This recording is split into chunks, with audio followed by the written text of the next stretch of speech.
Teobytes. Saludos, les habla Jesús Rodríguez Cortés y está escuchando Teobytes.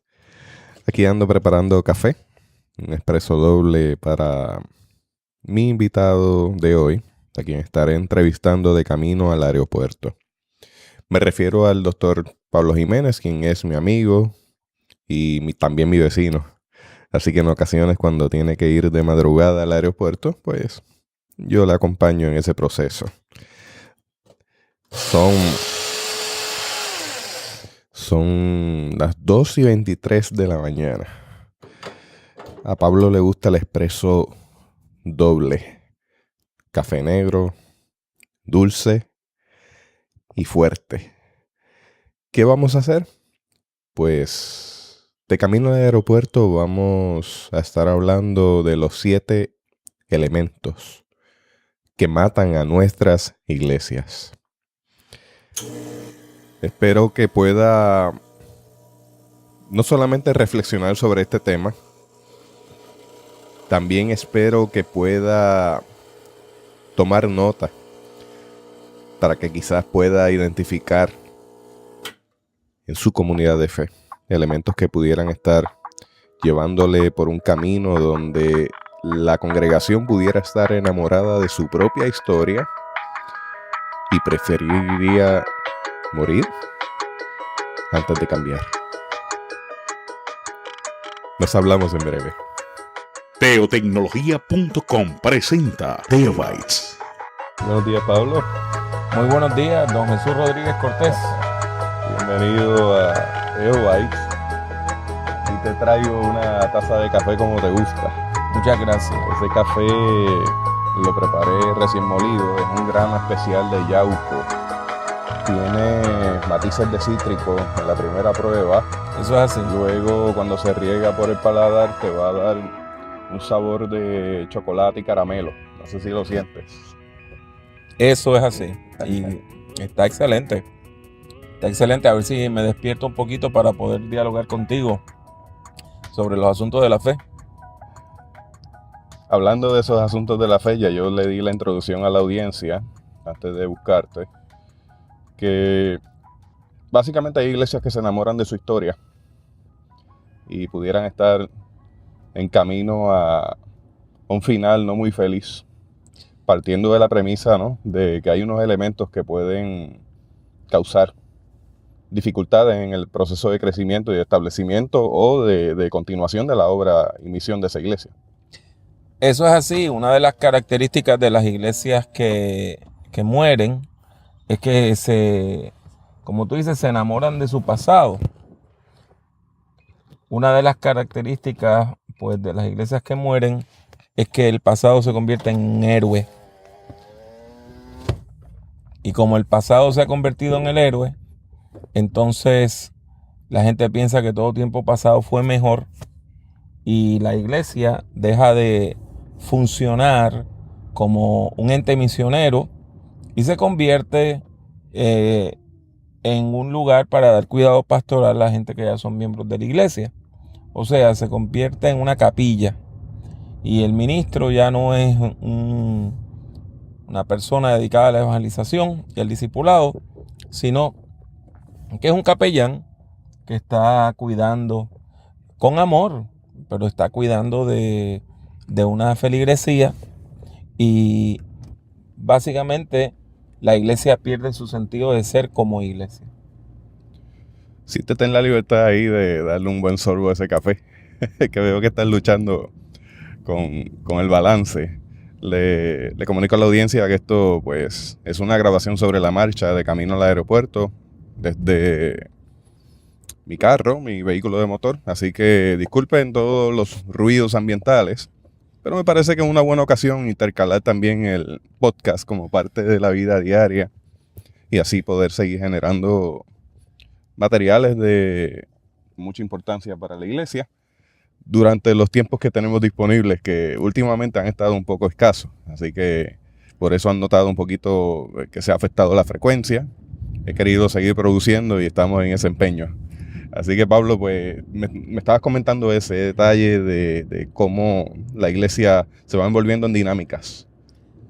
Mira, es bien interesante que estemos grabando esto mientras vamos de camino, porque precisamente yo me encontraba de camino para un compromiso, iba del seminario de trabajo, Gordon Conwell Theological Seminary en South Hamilton, que está en Massachusetts, y tuve que guiar hasta el seminario de Princeton en New Jersey. Y fue un tiempo muy bonito, a mí me hace mucho bien, eso lo tomo como de retiro. Y estuve escuchando y reescuchando varias conversaciones de Tom Bandy, que es uno de los expertos sobre crecimiento que a mí siempre me ha impresionado desde el día que lo conocí. Yo antes de leer sus libros lo escuché en vivo y fue algo muy impactante. Bandy tiene la siguiente tesis. Él dice que en las iglesias que están en ciclos de deterioro, el proceso de discipulado básicamente termina. Y en vez de estar discipulando a la gente, sustituimos el discipulado cristiano, como se ha entendido bíblica, teológica e históricamente, por otros elementos. Cuando hablamos de discipulado cristiano, nos referimos a la enseñanza de las prácticas espirituales.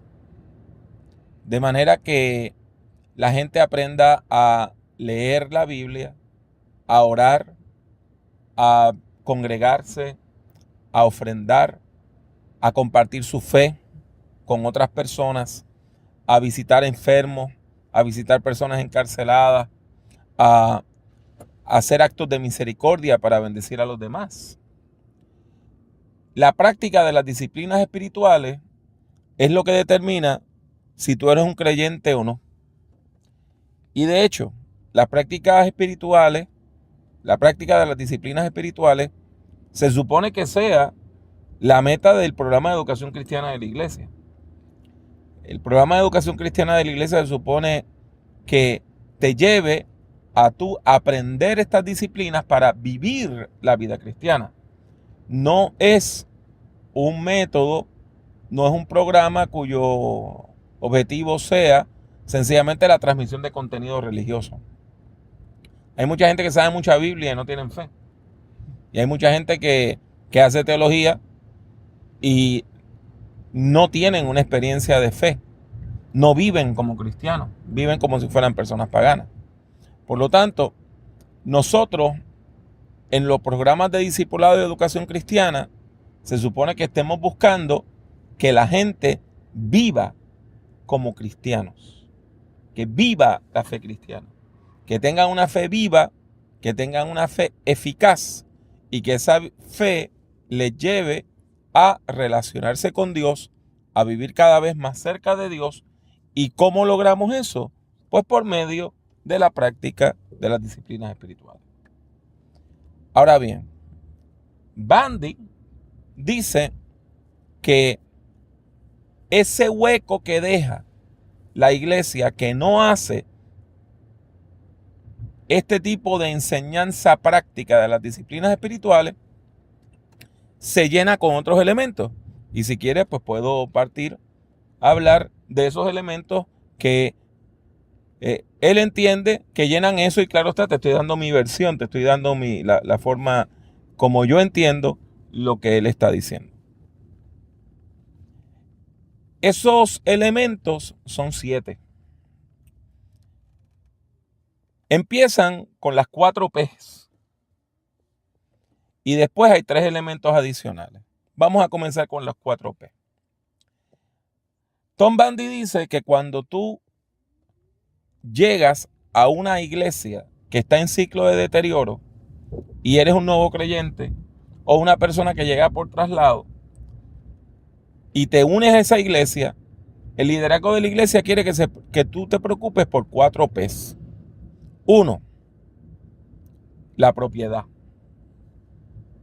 El edificio de la iglesia, el terreno de la iglesia, el templo, que sepas el valor histórico que tiene el templo, cuándo se construyó, que te preocupes porque el templo esté bonito, que te preocupes porque esté bien pintado, que te preocupes por el mantenimiento del templo.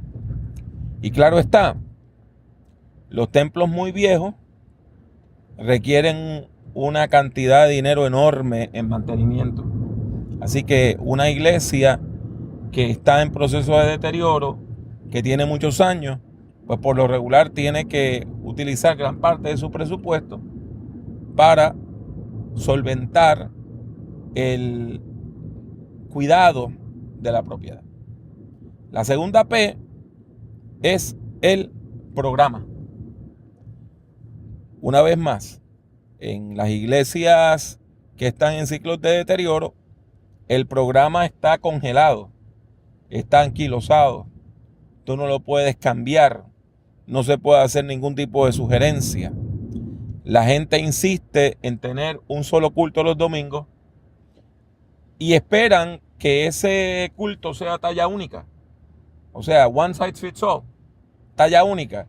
Y que ese culto le sea de bendición a todo el mundo que tenga desde 1 año hasta 90.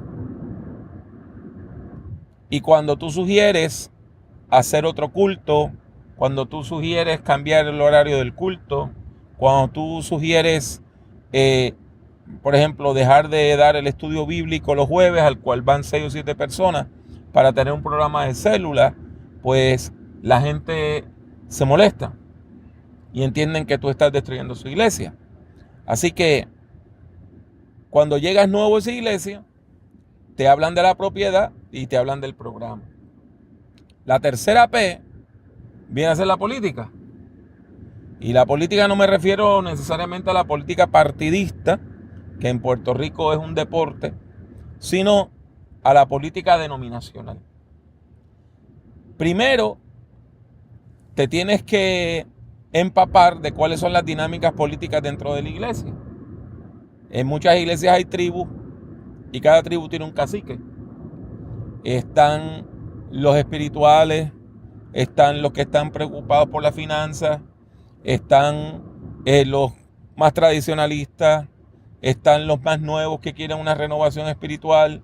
O sea que tú encuentras distintas tribus, distintos grupos, y en gran parte la gente quiere que te preocupes por la política de cómo esos distintos grupos se manifiestan dentro de la iglesia. Pero entonces tú demuestras que eres parte de la denominación también, preocupándote por la política denominacional. Y la gente está preocupada por quién va a ser el ejecutivo, llámese pastor general, ministro ejecutivo, presbítero, secretario permanente, obispo, superintendente, supervisor. O sea que hay toda una serie de dinámicas políticas denominacionales en las cuales la iglesia local se interesa. Y ellos esperan que la gente nueva, que llegó nueva de la iglesia, que están nuevos en la iglesia, se empapen de eso y estén pendientes a la política denominacional. Tú mencionas algo ahí que encaja con la presencia entonces de los salvaguardas de la fe, los salvaguardas de la iglesia. En inglés se le llaman gatekeepers. Claro. Y también los enfoques escatológicos. Hay personas que afirman diferentes tipos de posturas escatológicas y esperan que se cumplan dentro de todo lo que sería la gama de la iglesia, ¿no? Eso es así. O sea, en una iglesia siempre surgen personas que son guardianes, ¿verdad? Son las personas que llevan más tiempo en la iglesia. Pero una iglesia que ya lleva varios años y que está en ciclo de deterioro, pues esos guardianes se dedican a guardar la tradición. Y ellos entienden que es su responsabilidad velar por la tradición de la iglesia y es su responsabilidad enseñarle a todo el mundo a guardar esa tradición de la iglesia. Pues eso nos lleva a la cuarta P. Y es que esos guardianes, por lo regular, no se ven como feligreses, sino que se ven como guardianes. Como defensores. Como defensores de la iglesia. Cuando llega un pastor, que muchas veces en estas iglesias pequeñas que están en ciclos de deterioro, no hay un pastor que lleve mucho tiempo, no hay una pastora que lleve mucho tiempo. Lo que hay es una persona, a veces hasta seminarista, una persona relativamente nueva, una persona bivocacional, que la envían ahí porque la iglesia ya no puede pagar un ministro a tiempo completo. Pues entonces, ¿qué ocurre? Que esa persona llega allí y los guardianes lo ven como un muchacho, como una muchacha. En el caso de las pastoras es peor, porque entonces se mezcla el sexismo, ¿verdad?, con el prejuicio que hay en contra de la gente joven. Y pues está un guardián, y ese guardián es una persona de mucha edad, de una edad avanzada, y ve un ministro y él tiene camisas que son más viejas que el ministro, o tiene una Biblia que es más vieja que la pastora, y no hay una relación pastoral entre el liderazgo de la iglesia y el ministro, sino que ese grupo de la mesa directiva, llámese junta de síndicos, junta de oficiales, consistorio, llámese como se llame, pues se ven a sí mismos como los supervisores del ministro. Entonces, le enseñan a la gente a que te tienes que preocupar por la cuarta P, que es el personal, incluyendo a la figura pastoral. Si hay pastores asociados, que es muy poco lo que hay, a veces son algunas personas voluntarias, porque en las iglesias en ciclos de deterioro no hay presupuesto para pastores asociados. Si hay secretaria de la iglesia, si hay una persona que limpia, o sea, todo eso se convierte en una preocupación. Y es interesante que a veces la gente no entiende que los tiempos han cambiado. La gente nueva, la gente joven hoy, lo menos que quieren es que el pastor les visite a su casa. Sin embargo, la gente que lleva muchos años en la iglesia esperan que el pastor les visite y vaya a tomar café. Pero la mayor parte de las parejas jóvenes menores de 40 años, lo menos que desean es que el pastor vaya a visitarles a su casa. Del mismo modo, mucha gente joven no quieren que nadie los vea visitando la oficina pastoral para una consejería. Así que la consejería por lo regular empieza por mensaje de texto, empieza por mensajería electrónica, ya sea Messenger o WhatsApp, y después te encuentras con la persona en un lugar de tomar café. Y yo tuve casos de gente diciendo, no quiero que nadie vea mi auto porque hay personas de la iglesia que han ido a hablar con usted y se ha corrido la voz de que esa persona tiene problemas porque lo vieron que estaba parqueado, estaba estacionado su auto en la oficina pastoral de día. Pues ese tiene un problema. Pues ¿qué pasa? Los guardianes no entienden eso. Y los guardianes entonces se preocupan porque no hay horas de oficina. Y el pastor o la pastora necesita tener horas de oficina. Pero el hecho es si nosotros vamos a alcanzar gente que no son creyentes, esa gente no las vamos a alcanzar en la oficina. Recientemente le estaba comentando a una comunidad de fe con la que estuve compartiendo que si no se montaban en la ola tecnológica que ha arropado la iglesia inevitablemente. No estamos hablando del elemento tecnológico como algo que se santifique o que se demonice. Sencillamente tecnología es tecnología, está ahí presente, es parte de nuestra sociedad, es parte de nuestra cultura.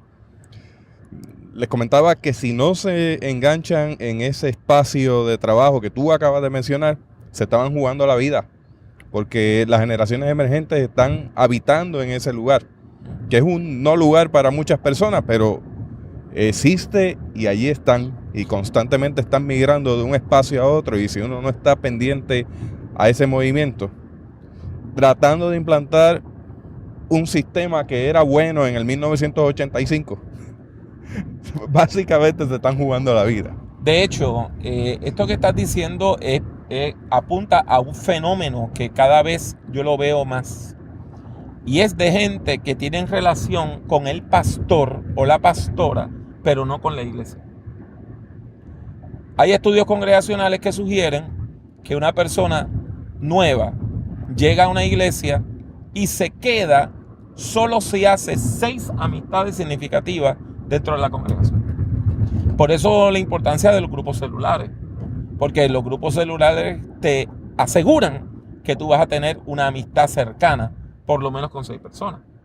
Pero las iglesias que no tienen grupos celulares y que no pueden asimilar a la gente nueva, no pueden integrar a la gente nueva, pues llevan a cabo cultos, vienen visitantes, los visitantes desarrollan una relación con el ministro, siguen comunicándose con el ministro, a veces van a la iglesia, a veces ven el culto por internet, a veces escuchan una grabación del pastor, y entonces hay relación por medio de mensajería, de texto, de mensajería electrónica, y si la persona tiene un problema va donde el pastor, si se va a casar busca al pastor, si tiene una pérdida, si hay un familiar en el hospital busca al pastor, pero no se integra a la iglesia. Entonces eso lo he visto y aún esta misma semana un pastor me decía que lo que yo estaba describiendo era su realidad, que él tiene una relación con un grupo de gente que son flotantes en la iglesia, flotantes en el sentido de que vienen, aparecen o se van dependiendo del día y la hora y de la actividad, pero no están integrados a la vida de la iglesia, pero le dicen, esta no es mi iglesia, pero usted es mi pastor. Y esa es una realidad que estamos viviendo y que está viviendo el grupo pastoral. O gente que simplemente no asisten físicamente a la iglesia y participan de forma virtual, envían sus ofrendas, pero quienes cuentan cabezas y dicen, bueno, yo conté hoy 400 cabezas, esa cabeza yo no la conté, yo no la vi aquí, no es miembro de la iglesia. Exacto. Y eso es otra forma de exclusión. O sea, cuando tú le dices a una persona que está constantemente conectada con la iglesia, que no es parte de la iglesia, eso es otra forma de excluir gente. Ahora, te hablé de que Bandy dice que el sistema de discipulado en las iglesias en deterioro se sustituye por 7 elementos y te mencioné las 4 P.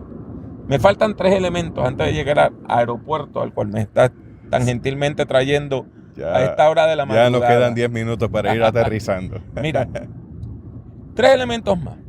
Te los voy a decir primero rapidito y después lo desempacamos. Uno es la herencia de la congregación.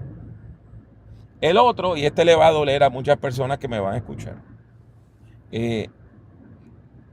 la hipnodia clásica. Y en tercer lugar, las preferencias personales que se asocian a los derechos de feligresía, a los derechos de membresía. Y déjame desempacar esos 3 puntos.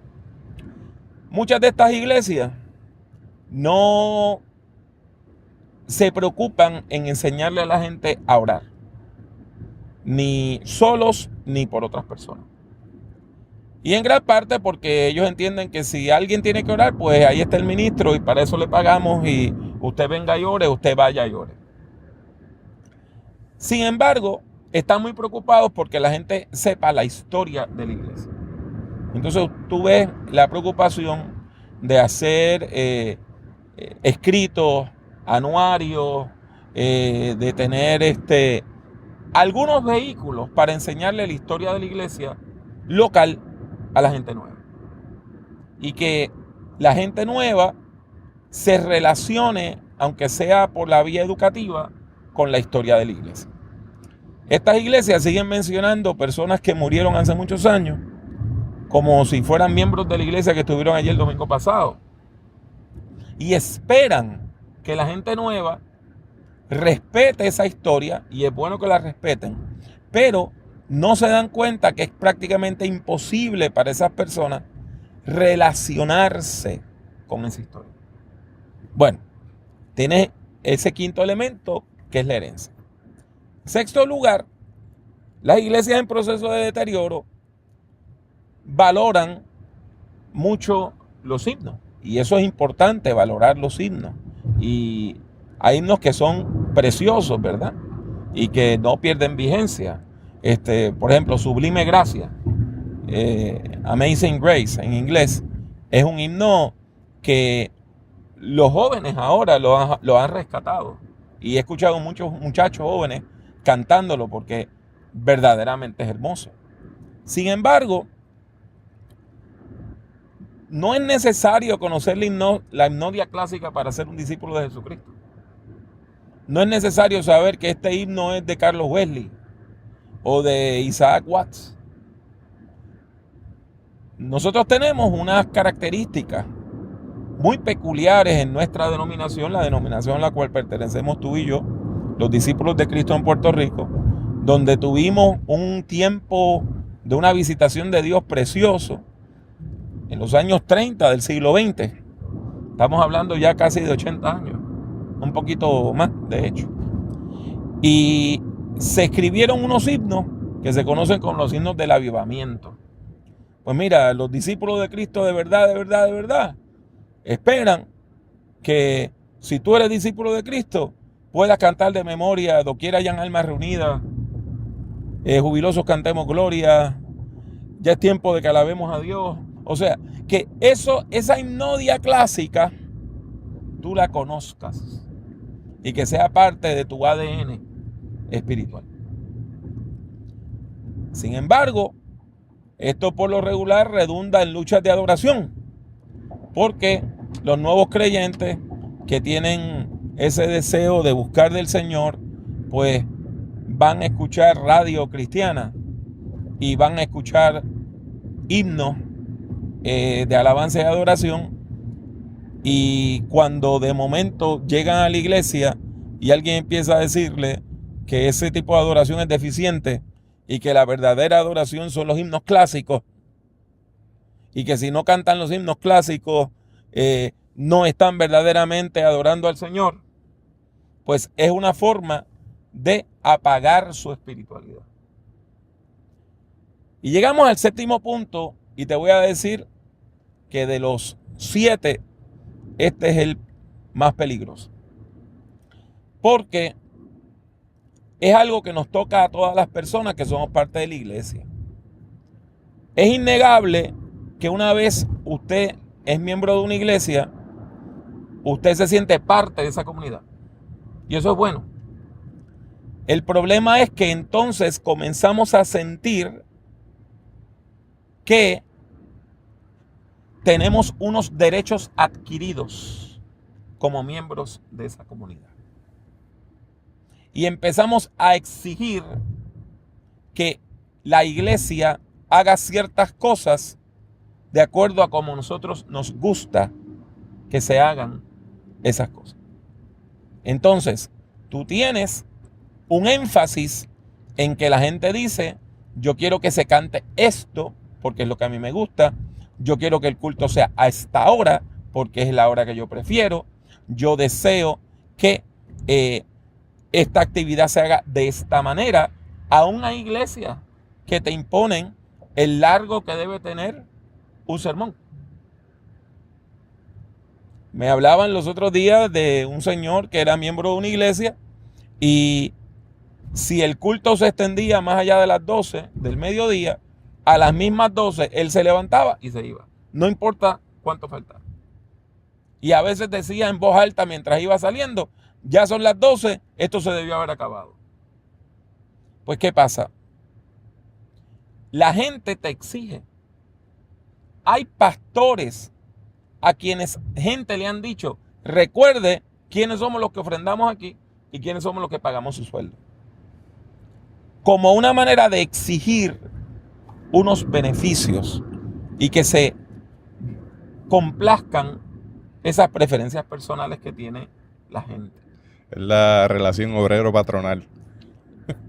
Eso es así, porque entonces el ministro, recuerda lo que te dije hace un rato, ya no se ve como mi líder espiritual, sino como una persona que contrata a la iglesia para hacer ciertas tareas, sobre todo para la gente nueva, porque la gente que lleva mucho tiempo en la fe, muchas veces piensan que el pastor que se retiró hace un tiempo era mi pastor, y una vez ese pastor se fue, ahora yo soy un guardián, que lo que estoy tratando es de que el pastor nuevo, la pastora nueva, se amolde a lo que yo deseo. Algo bien importante que yo pensé cuando escuché esto, y lo tuve que escuchar muchas veces, ¿verdad? Es que la iglesia no es un club, tú sabes, tú y yo probablemente somos miembros de estas megatiendas donde tú compras con una tarjeta. Y si tú no pagas una membresía anual, no puedes comprar. Pues mire, la iglesia no es eso. Y yo no voy a la iglesia, no debo ir a la iglesia para que la iglesia me complazca a mí, sino que yo debo ir a la iglesia a tratar de ir a complacer la voluntad de Dios.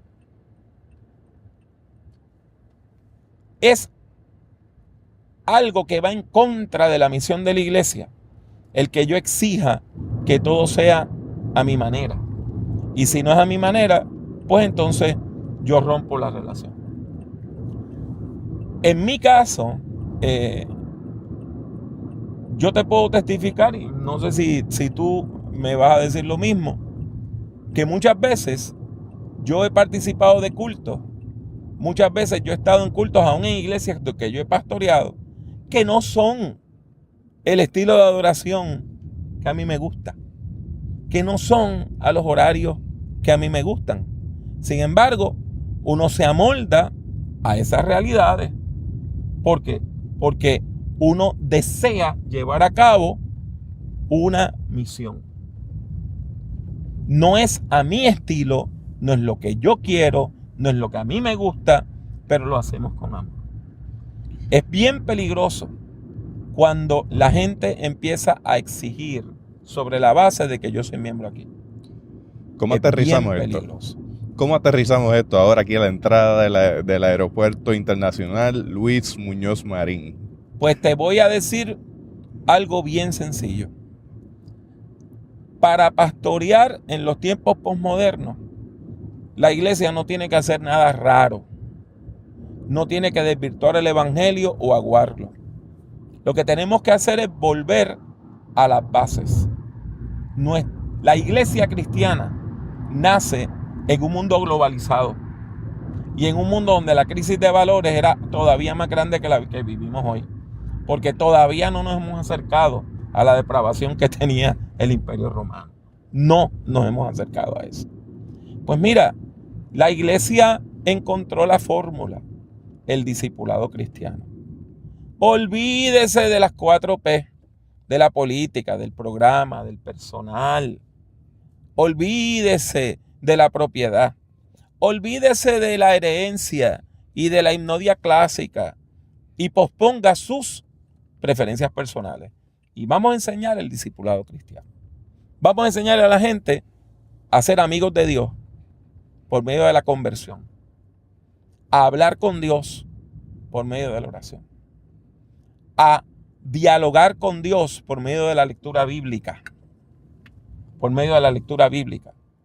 a congregarse con el pueblo de Dios yendo a la iglesia, a invertir en la obra de Dios por medio de la ofrenda y a compartir nuestra fe por medio de la visitación y el testimonio. La iglesia lo que tiene que hacer es ejercer el discipulado cristiano.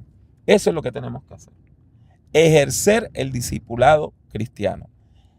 En el camino la gente va a aprender la idiosincrasia de su iglesia local y de su denominación. Y eso es bueno. Pero no puede ser el foco de nuestro ministerio enseñarle a la gente a ser miembro de la iglesia sin enseñarles primero a ser miembros del reino de Dios.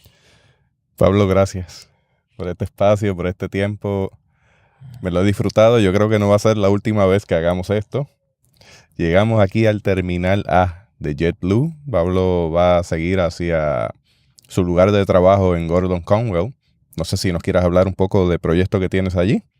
Pues sí, quiero decirles a todas las personas que nos están escuchando que el seminario Gordon Conwell sigue ofreciendo una maestría en una modalidad intensiva. Vamos a comenzar ahora una cohorte en enero en Guadalajara, México. Y estamos hablando de una nueva cohorte de estudio, un nuevo grupo de estudio en Buenos Aires. Estamos planificando para el verano que viene una sesión de verano en Charlotte, North Carolina, de 2 semanas en las cuales usted va a poder ir y tomar 2 cursos nivel maestría de manera intensiva. Así que si usted tiene interés en estudiar a nivel maestría, comuníquese con nosotros. Lo puede hacer accediendo a nuestro portal electrónico, que es gordonconwell.edu, o sencillamente se puede comunicar conmigo directamente escribiendo a el siguiente correo electrónico: REV, las primeras 3 letras de la palabra reverendo, REV y después mis iniciales, PAJR. REVPAJR @aol.com. AOL.com. Y nos puede escribir. Ahora mismo, estamos ofreciendo clases en Miami, en Orlando, en New Jersey, en Alabama, en Arizona. Yo voy a estar dando un curso en noviembre. Estamos dando cursos en República Dominicana, Honduras, en Lima, Perú, y dimos un curso en Guayaquil también. Las Bahamas, Jamaica y el Reino Unido, Inglaterra, donde próximamente voy a estar dando clases también. Como era de esperarse, el trabajador incansable en ti. En el nombre del Señor, tratando de gastarnos para el reino, porque ese es el ministerio de la vela, ¿verdad? Una vela, para poder dar luz, se tiene que agotar. Así que tú y yo nos agotamos para el reino, tratando de dar un poquito de luz. Un abrazo, Pablo. Buen viaje. Que Dios les bendiga, ahora y siempre. Gracias. Si usted desea encontrar las notas de este episodio, le invito a visitar nuestra página en la internet para este podcast, que es www.theobytes.com, www.theobytes.com. También le invito a compartir ese episodio con otras personas que usted sabe le será de gran bendición, como lo ha sido para su vida y para la mía. Hasta aquí esta edición de Theobytes. Gracias por darnos el privilegio de llegar hasta ustedes a través de las redes informáticas. Será hasta el próximo episodio. Que la paz y la gracia de nuestro Señor Jesucristo sea con ustedes.